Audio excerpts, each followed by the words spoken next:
आज मेरी मेहमान हैं एक ऐसी खास भजन गायिका जिनके भजन आपकी रूह तक उतरते हैं।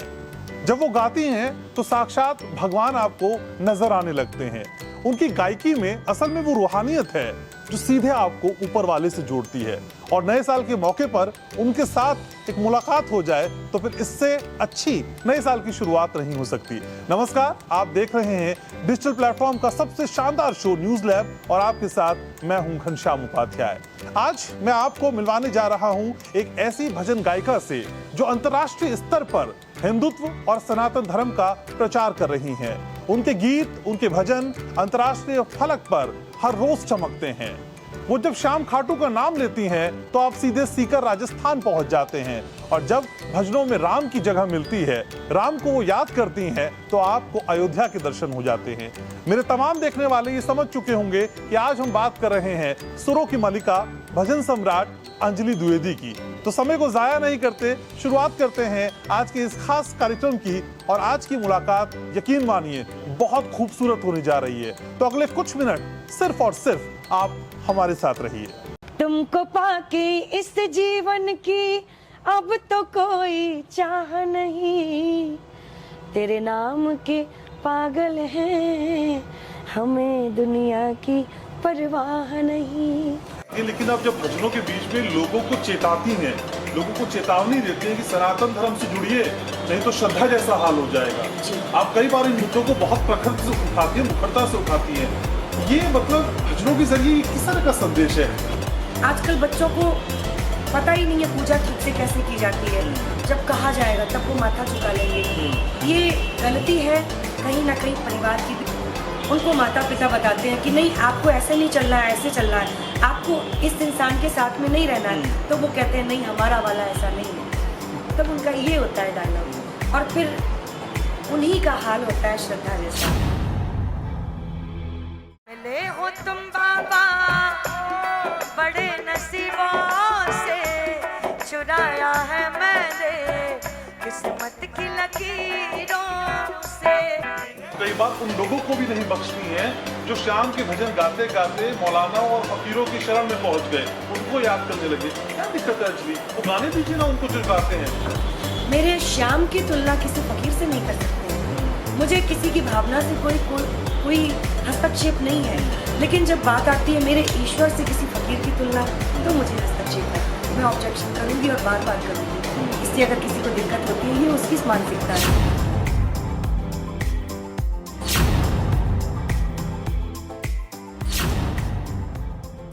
तो कार्यक्रम का आगाज हो चुका है और नए साल की शुरुआत में इससे खूबसूरत और हसीन मुलाकात नहीं हो सकती जब भजन सम्राट अंजलि द्विवेदी हमारे साथ हो। अंजलि, स्वागत आपका। धन्यवाद। आप YouTube स्टार हैं, आप भजन गाती हैं, लोग आपके दीवाने हो जाते हैं। और जब मंच पे आप चढ़ती हैं तो लोग आपको न सिर्फ सुनते हैं बल्कि आपको फॉलो भी करते हैं। लेकिन मेरे जहन में सबसे पहला सवाल ये आता है कि अंजलि के मन में भजनों को लेकर, गीतों को लेकर वो पहला अंकुर कब फूटा, जब मन में ये एहसास आया तो चलिए सुरों से दोस्ती करें? बिल्कुल जी, मैं बहुत छोटी थी और कहते हैं ना कि संगीत एक वो कीड़ा है कि जो एक बार लग जाता है फिर वो नशा करने लगता है।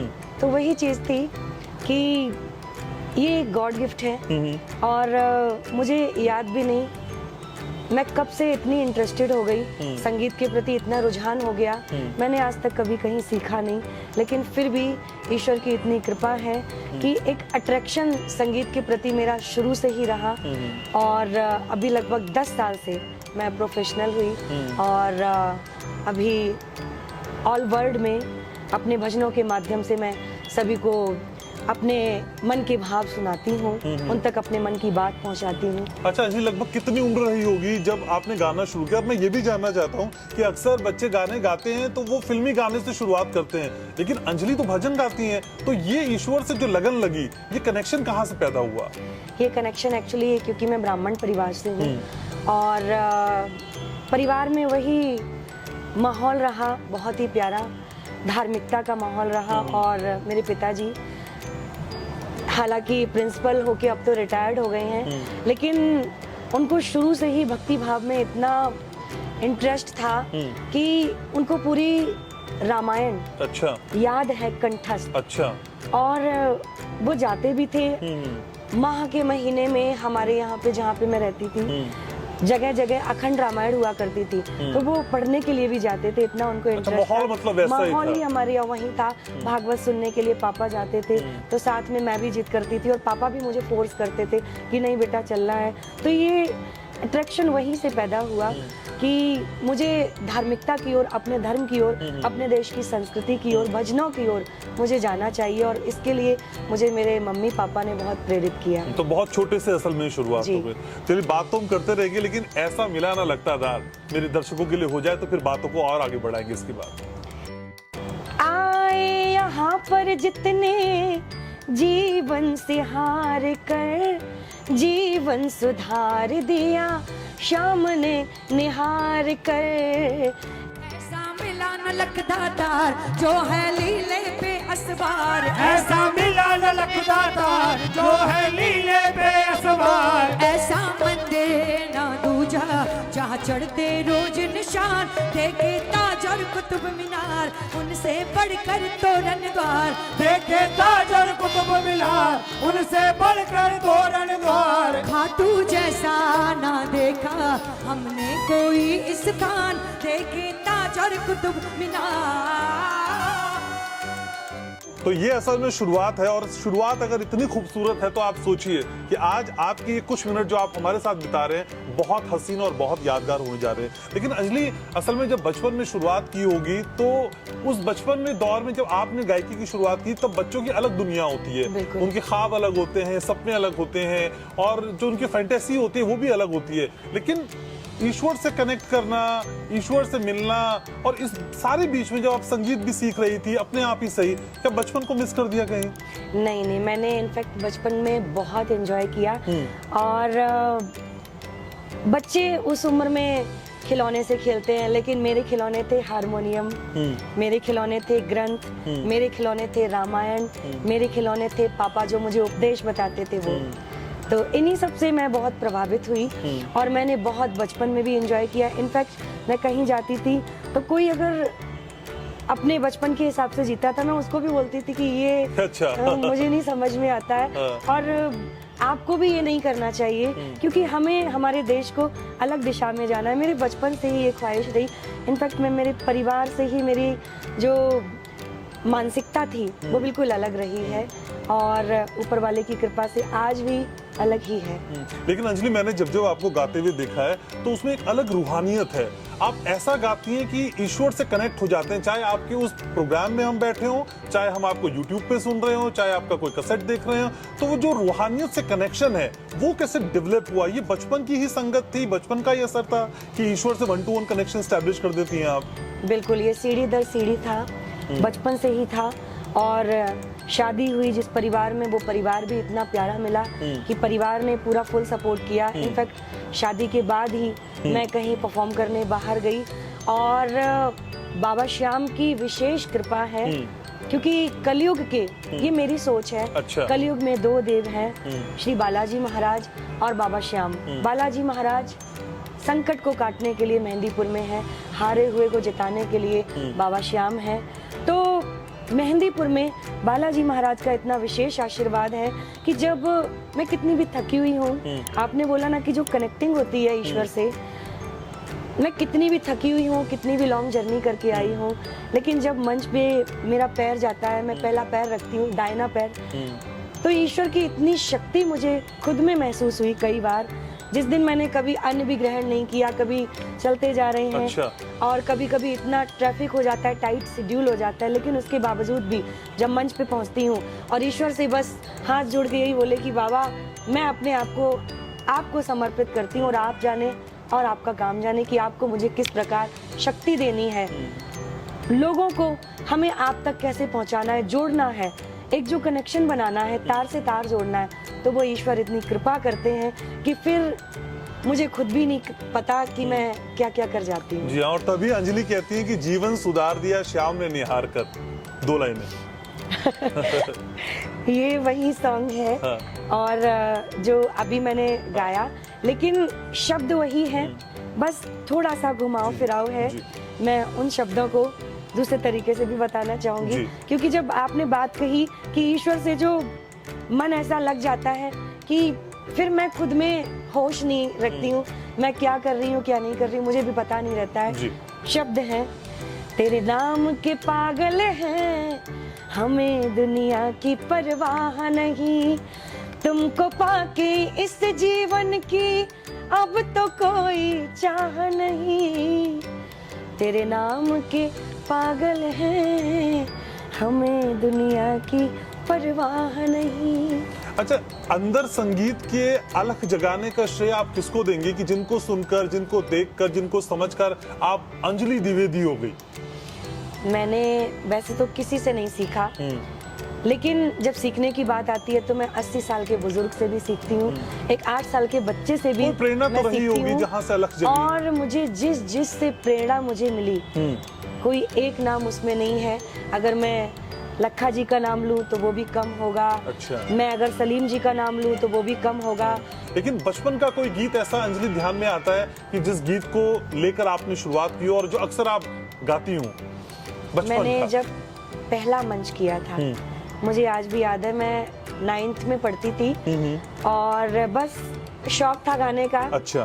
तो जन्माष्टमी का दिन था, तो पापा ने बोला कि चलो, क्योंकि पापा प्रिंसिपल रह चुके हैं, तो कॉलेज में फंक्शन था जन्माष्टमी पे, तो मैं भी गई। तो मैंने पहली बार जब मंच पे गाया तो वो सॉन्ग था, यशोमती मैया से बोले नंद लाला, राधा क्यों गोरी मैं क्यों काला, राधा क्यों गोरी मैं क्यों काला। और अंजलि, बहुत सारे गाने हैं आपके वैसे तो, लेकिन एक मेरा फेवरेट है, थोड़ा सा लालची में हो रहा हूँ, अपना फेवरेट गाना चाहता हूँ, ओ बाबा इतना बता मैं कहाँ जाऊँ। उसका एक मुखड़ा और एक अंतरा आपकी जुबानी लाइव में सुनना चाहता हूँ और मेरे तमाम दर्शक सुनना चाहते हैं। ओ बाबा इतना बता अब मैं जाऊँ कहाँ, ओ बाबा इतना बता अब मैं जाऊँ कहाँ, जो ना मिला था कहीं हो, जो ना मिला था कहीं वो मिला है यहाँ, जो ना मिला था कहीं वो मिला है यहाँ। ओ बाबा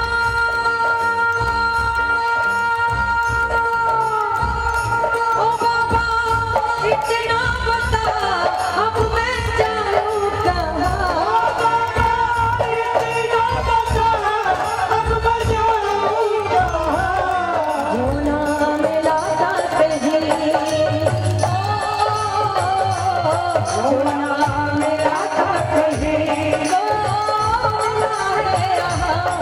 ईश्वर ने मुझे मंच के माध्यम से एक ड्यूटी सौंप रखी है, भजनों के माध्यम से। अच्छा। कि दुनिया में मैं भजनों के माध्यम से मेरे धर्म के बारे में भी बताऊं। अभी आपने जो बात बोली थी कि धर्म तो सभी अच्छे हैं, बिल्कुल अच्छे हैं, और मैं आउट ऑफ कंट्री जाती हूँ, मैं सभी के मन के भाव का सम्मान करती हूँ, लेकिन इन लाइनों में जो है, ओ बाबा इतना बता अब मैं जाऊँ कहाँ, जो ना मिला था कहीं वो मिला है यहाँ। हमारे धर्म में बहुत कुछ है, 33 कोटि देवी देवता हैं, हम उनको याद करते हैं और उन्हीं के प्रति पूरी दुनिया को प्रेरित करते हैं, क्योंकि हमारा सनातन धर्म युगों युगों से है। इसलिए इतनी बात में ही आप सारा सार समझ गए होंगे।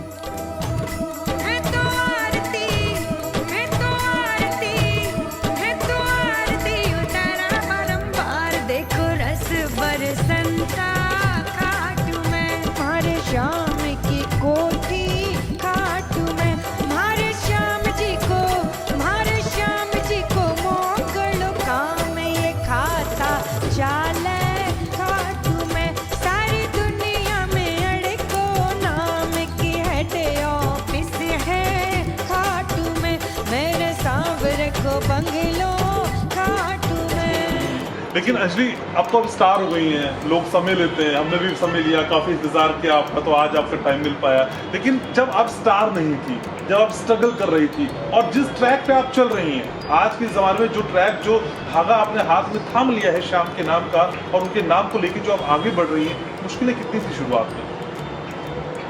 मुश्किलें थोड़ी थोड़ी आई, अच्छा, ज्यादा नहीं है, ज्यादा नहीं। ये ईमानदारी है अंजलि की। बिल्कुल, हाँ। मैं सच बता रही हूँ कि मैंने ज़्यादा स्ट्रगल नहीं किया। अच्छा।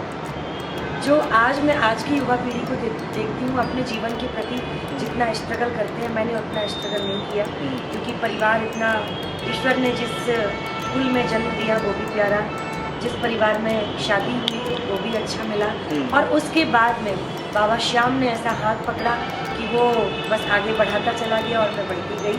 थोड़ी थोड़ी मुश्किलें तो हर कार्य में आगे आती हैं, कोई भी आप कार्य करते हैं उसमें आती ही हैं, लेकिन उतनी नहीं आई जितनी लोग सोचते हैं। और हमने भी सोची थी कि जब हम आगे बढ़ेंगे तो हो सकता है जिस कार्य को हम कर रहे हैं उसमें मुश्किलें आएँ। ये असल में अंजलि की ईमानदारी है, क्योंकि कई बार हम सफल होने के बाद एक संघर्ष की कहानी लोगों को सुनाते हैं। वो अंजलि ने बहुत मासूमियत के साथ समझा दी कि ऐसी कहानी कम से कम उनके पास नहीं है। लेकिन हम कहते हैं अंजलि, और आप भी जानते हैं कि हारे का सहारा बाबा श्याम हमारा। लेकिन क्या अंजलि के जीवन में अभी तक के करियर में या व्यक्तिगत जीवन में कोई ऐसा पल आया, कोई ऐसा क्षण आया जब आपको लगा कि नहीं, अब इससे आगे नहीं हो पाएगा, अब थोड़ा सा मुश्किल है आगे चलना, और बाबा श्याम ने आपकी डोर थाम ली और एहसास दिला दिया कि मैं अंजलि के साथ? हाँ, मुझे याद आया, एक बार हुआ था ऐसा। अच्छा। और जो मैंने किया भी नहीं था उस तरीके से मुझे प्रेजेंट किया जा रहा था। अच्छा। जी, एक्चुअली मेरी ही नहीं, कोई भी दिशा हुई, कोई भी लाइन हुई, हम अपनी ईमानदारी से कार्य करते हैं, लेकिन कभी कभी हम जो नहीं भी चाहते हैं वो हो जाता है। ना हम किसी का अपमान करते हैं, ना हम किसी का अपमान करने के बारे में सोचते हैं। एक समय आया जब जो मैंने किया नहीं था और उसके लिए मुझ पे ब्लेम लगाया जा रहा था कि नहीं, अंजलि द्विवेदी ने उस सिंगर का अपमान किया, जबकि मैं किसी के बारे में कभी सोच भी नहीं सकती कि मैं किसी के बारे में अपमान करूं। और उस चीज़ को इतना वायरल किया जा रहा था, बहुत ज़्यादा मुझे गलत तरीके से सबके सामने पेश किया जा रहा था, अलग अलग लैंग्वेज में मुझे बोला जा रहा था। उस समय मुझे लगा कि मेरी 10 साल की मेहनत 2 दिन में खराब हो गई। तब बाबा ने थाम लिया। और उस समय मुझे आज भी वो दिन याद है, 22 अगस्त की शायद वो डेट रही है, रात के 11 बज रहे थे, पंजाब में कीर्तन था और मैं बहुत परेशान थी, बहुत स्ट्रेस था। तभी मेरे मोबाइल में व्हाट्सएप पे एक मैसेज आता है। अच्छा। जी, जिसको मैं खोलती हूँ और ओपन किया जब तो एक वीडियो था और उसमें बाबा श्याम की छवि थी और उसमें साफ साफ क्लियरली लिखा था, तू चिंता मत कर, अच्छा। मैं बैठा हूँ। उस एक लाइन में मुझे ऐसा लगा कि ईश्वर ने मुझसे बहुत कुछ कह दिया है और मुझे उस एक लाइन से इतनी शक्ति मिली कि 24 घंटे तब हुए कि बालाजी महाराज ने सब कुछ ठीक कर दिया और बाबा श्याम ने इतनी कृपा की कि मैं उस दिन के बाद जिस जगह थी उससे बहुत आगे बढ़ चुकी। तो चलिए बालाजी महाराज को याद करते हैं, कुछ सुना दीजिए। क्या कहना वाह क्या कहना, क्या कहना वाह क्या कहना, बालाजी सरकार का बस गया है जलवा दिल में तेरे दरबार का। क्या कहना वाह क्या कहना, क्या कहना वाह क्या कहना, बालाजी सरकार का बस गया है जलवा दिल में तेरे दरबार का। ठीक है, लेकिन अंजलि जब मैं आपको मंच पे परफॉर्म करते हुए देखता हूँ तो आप लोगों के साथ एक खास तरीके से इंटरेक्ट करती हैं, बातचीत करती हैं और उसमें एनर्जी इतनी हाई होती है कि लगता नहीं कि मासूम सी और एकदम नाजुक सी दिखने वाली अंजलि की इतनी एनर्जी है। वो एनर्जी कहाँ से आती है? और वो एनर्जी दिखाते दिखाते अब भावुक भी हो जाती हैं, अब रोने लग जाती हैं। वो सब कुछ क्या प्रेजेंटेशन का हिस्सा है या फिर वो भगवान से तार इस तरह जुड़ते हैं कि फिर अपनी सुध नहीं रहती? मैं जब मंच पे पैर रखती हूँ उसके बाद मैं खुद में रहती ही नहीं हूँ, मैं रहती ही नहीं हूँ, मैं ईश्वर में खो जाती हूँ। ईश्वर मुझे नचाता है कठपुतली की तरह और मैं नाचती हूँ और जो सामने होते हैं, जो पब्लिक होती है वो मेरा परिवार होता है और उस परिवार की एक एक मन की भाव, एक एक परेशानी, एक एक उनके मन की जो फीलिंग्स होती है वो मैं अपने में ले लेती और हूँ। फिर जब आप शुरू से कहती हैं मिलो मिले हो तुम बड़े नसीबों से, तो मेरे दर्शकों को बता दीजिए कि कैसे शाम की अलग जगती है। बिल्कुल जी, जो नहीं आए वो भी आइएगा और वो भी देखिएगा। जिस प्रकार मैं कहती हूँ हर कीर्तन में उसी प्रकार आप भी कहेंगे, मिले हो तुम बाबा बड़े नसीबों से, चुराया है मैंने किस्मत की लकीरों से।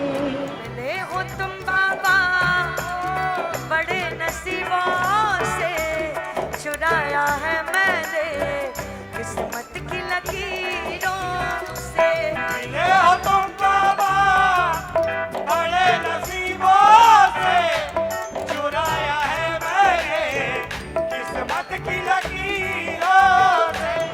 अंजलि, ये गायकी तो समझ में आती है, लेकिन आप जब भजनों के बीच में लोगों को चेताती हैं, लोगों को चेतावनी देती हैं कि सनातन धर्म से जुड़िए, नहीं तो श्रद्धा जैसा हाल हो जाएगा। आप कई बार इन मुद्दों को बहुत प्रखर से उठाती हैं, मुखरता से उठाती हैं। ये मतलब भजनों के जरिए ये किस तरह का संदेश है? क्या इसके साथ साथ कहीं दूसरी फील्ड में भी जाने की कोशिश है क्या अंजलि की? मैं एक हिंदू हूँ, मेरा कर्म है धर्म का प्रचार करना। धर्म की जय हो, अधर्म का नाश हो, प्राणियों में सद्भावना हो, विश्व का कल्याण हो। ईश्वर ने भजनों के माध्यम से मुझे धर्म के प्रति भी एक ड्यूटी दे रखी है, जो कि मैं माइक के द्वारा सबको बोलती भी हूँ। आजकल जो व्यस्तता है सभी के जीवन में, माता पिता इतने व्यस्त हो गए हैं, अपने बच्चों को समय नहीं दे पा रही हैं कि उनको क्या बच्चों को सिखाना चाहिए क्या नहीं। आज आप देखिए ना, संस्कृत लुप्त हो चुकी है लगभग, और हमारे ग्रंथ, हमारे जितने भी ग्रंथ हैं लगभग कोई श्लोक में है। आजकल बच्चों को एक श्लोक नहीं आता है, आजकल बच्चों को पता ही नहीं है पूजा ठीक से कैसे की जाती है। बस मुश्किल से मुश्किल बहुत ही जब कहा जाएगा तब वो माथा झुका लेंगे। ये गलती है कहीं ना कहीं परिवार की भी, जो हम बच्चों को ये सीख नहीं दे पा रहे हैं कि बच्चों को किस तरीके से डलना चाहिए, किस तरीके से आगे बढ़ना चाहिए। और जब वही बच्चे पढ़ लिख के बड़े हो जाते हैं, मॉडर्न कल्चर अपना लेते हैं, फिर जब उनको माता पिता बताते हैं कि नहीं आपको ऐसे नहीं चलना है, ऐसे चलना है, आपको इस इंसान के साथ में नहीं रहना है, तो वो कहते हैं नहीं हमारा वाला ऐसा नहीं है। तब उनका ये होता है डायलॉग, और फिर उन्हीं का हाल होता है श्रद्धा जैसा। तो आप वो हाल देखने से पहले अपने बच्चों में संस्कृति जगाओ, सभ्यता जगाओ, श्रद्धा जगाओ, ताकि श्रद्धा के जैसे 35 टुकड़े हमारे देश के क्या दुनिया के किसी भी कोने में ना बने। लेकिन इन तमाम मुद्दों के साथ आप कई बार उन लोगों को भी नहीं बख्शती हैं जो शाम के भजन गाते गाते मौलाना और फकीरों की शरण में पहुंच गए, उनको याद करने लगे। क्या दिक्कत है अंजलि? वो गाने दीजिए ना उनको जो गाते हैं। आपको क्यों पीड़ा होती है, क्यों तकलीफ होती है कि कोई पहले शाम के भजन गाता था और अब वो फकीरों के भजन गाता है?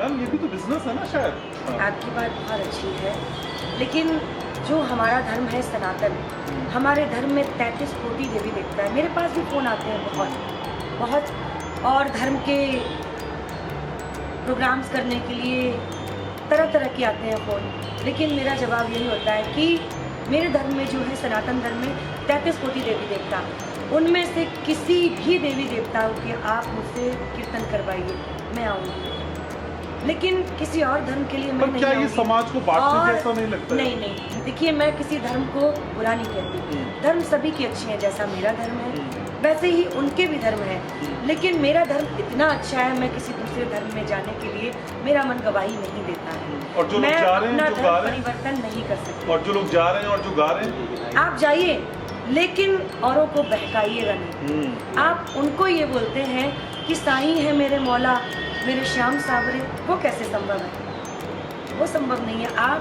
मेरे श्याम की तुलना किसी फकीर से नहीं कर सकते हैं। मुझे किसी की भावना से कोई हस्तक्षेप नहीं है। लेकिन जब बात आती है मेरे ईश्वर से किसी फकीर की तुलना, तो मुझे हस्तक्षेप है। मैं ऑब्जेक्शन करूंगी और बार बार करूंगी। इससे अगर किसी को दिक्कत होती है, ये उसकी मानसिकता है, ये उसकी सोच। और यही बेबाकी है अंजलि द्विवेदी की, जो सीधे सपाट बातों को अपने अंदाज में लोगों तक पहुंचाती हैं और सिर्फ भजन नहीं गाती। लेकिन जब अंजलि कहती हैं खाटू वाले सिर पे हाथ फिराया क्यों नहीं, तो मेरे दर्शक झूम उठते हैं। क्या बात है। एक भजन मुझे लगता है घनश्याम जी आप मेरा सुनते हैं। दर्शक और हम सब फैन है आपके मैम, पिछले 4 घंटे से इंतजार कर रहे हैं आपके इंटरव्यू का। अभी बाबा श्याम के पट बंद है, भक्तों की व्यवस्था अच्छी हो इसके लिए।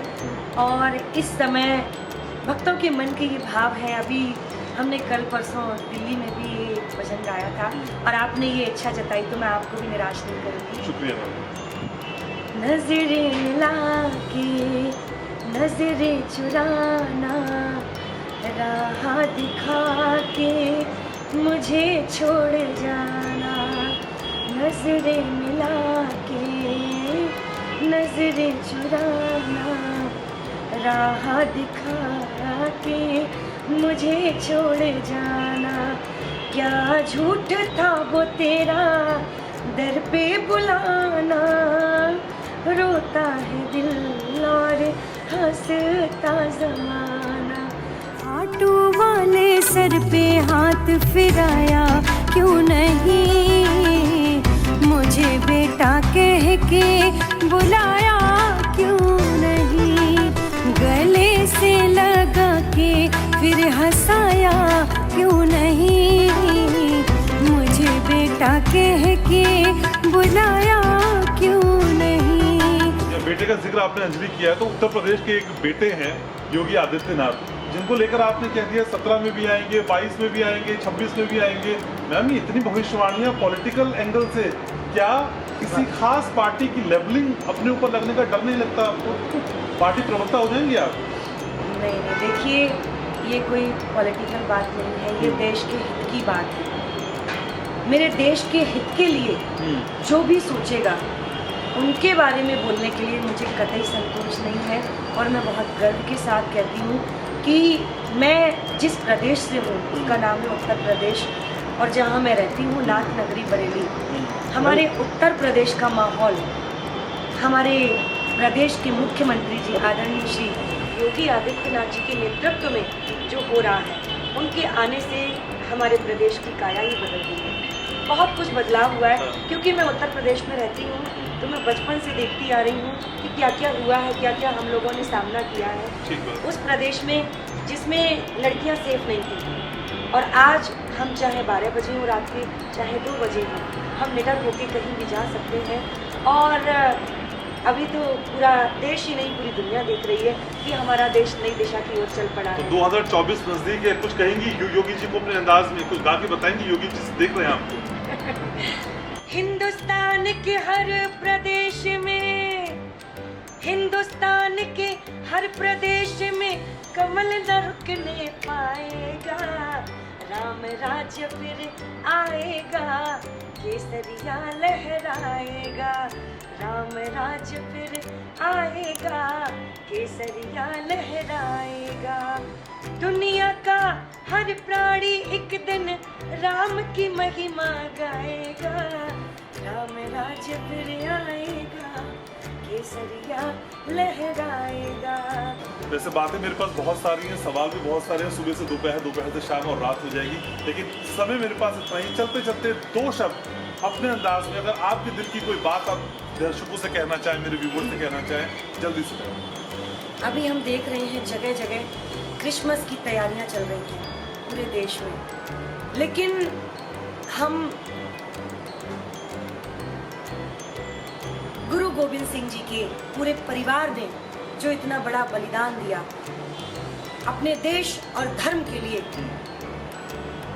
जो पूरा परिवार जिसको जिंदा चुनवा दिया गया, जो 21 दिसंबर से लेकर और 27 दिसंबर तक का जो पीरियड रहा है हमारे देश के लिए शोक और शौर्य दिवस जो हमें मनाना चाहिए, उस दिन को हम ना याद करके बल्कि हम क्रिसमस की तैयारियों में लगे हुए हैं। ये हमारे देश का बहुत बड़ा दुर्भाग्य है जो हम इतने बड़े बलिदान को भूल के और क्रिसमस की तैयारियों में लगे हुए हैं। घरों में केक काटने की तैयारियां चल रही हैं, नशे में युवा पीढ़ी धुत नजर आएगी, बच्चों को सेंटा बना के घुमाया जाएगा। ये हमारे देश का बहुत बड़ा दुर्भाग्य है। अगर क्रिसमस यानी 25 दिसंबर को अगर मनाना है, मनाइएगा, अपने माता पिता की पूजा करिएगा, पूजन दिवस के रूप में मनाइएगा, अपने बच्चों को इस प्रकार तैयार करिएगा कि वो 25 दिसंबर के दिन सीधा राम मंदिर में जाएं और पूजा करें, अपने देश के प्रति आगे बढ़ें। बहुत शुक्रिया अंजलि, नए साल की ढेर सारी शुभकामनाएं आपको, और उम्मीद करते हैं कि आप अंतर्राष्ट्रीय फलक पे हमारे देश का, हमारे प्रदेश का, अपना सबका नाम रोशन करती रहे। आपने समय निकाला, हमारे लिए बहुत बहुत शुक्रिया। तो ये अंजलि द्विवेदी का खास अंदाज है जो हर बार आपको पसंद आता है, और अंजलि जब जब बोलती हैं और जब जब गाती हैं आपके दिल में और उतरती चली जाती हैं। मुझे उम्मीद है कि आज की मुलाकात आपको पसंद आई होगी। अंजलि द्विवेदी से कभी डिटेल में और लंबी बातचीत करेंगे, लेकिन फिलहाल इस कार्यक्रम को मुझे यहीं समेटना होगा। लेकिन समेटने से पहले यही कहना होगा कि मुस्कुराते रहिए, क्योंकि जब आप मुस्कुराते हैं तो बहुत अच्छे लगते हैं। आपके कॉमेंट का मैं कॉमेंट सेक्शन में इंतजार कर रहा हूँ। नमस्कार। तुमको पाके इस जीवन की अब तो कोई चाह नहीं, तेरे नाम के पागल हैं, हमें दुनिया की परवाह नहीं। लेकिन अब जब भजनों के बीच में लोगों को चेताती हैं, लोगों को चेतावनी देती है कि सनातन धर्म से जुड़िए, नहीं तो श्रद्धा जैसा हाल हो जाएगा। आप कई बार इन मुद्दों को बहुत प्रखर से उठाती हैं, मुखरता से उठाती हैं। ये मतलब भजनों के जरिए किस तरह का संदेश है? आजकल बच्चों को पता ही नहीं है पूजा ठीक से कैसे की जाती है। जब कहा जाएगा तब वो माथा झुका लेंगे। ये गलती है कहीं ना कहीं परिवार की भी। उनको माता पिता बताते हैं कि नहीं आपको ऐसे नहीं चलना है, ऐसे चलना है, आपको इस इंसान के साथ में नहीं रहना है, तो वो कहते हैं नहीं हमारा वाला ऐसा नहीं है। तब उनका ये होता है डायलॉग, और फिर उन्हीं का हाल होता है श्रद्धा जैसा। मिले हो तुम बाबा बड़े नसीबों से, चुराया है मैंने किस्मत की लकीरों से। कई बार उन लोगों को भी नहीं बख्शती हैं जो शाम के भजन गाते गाते मौलाना और फकीरों की शरण में पहुंच गए, उनको याद करने लगे। क्या दिक्कत है अंजलि? वो गाने दीजिए ना उनको जो गाते हैं। मेरे श्याम की तुलना किसी फकीर से नहीं कर सकते।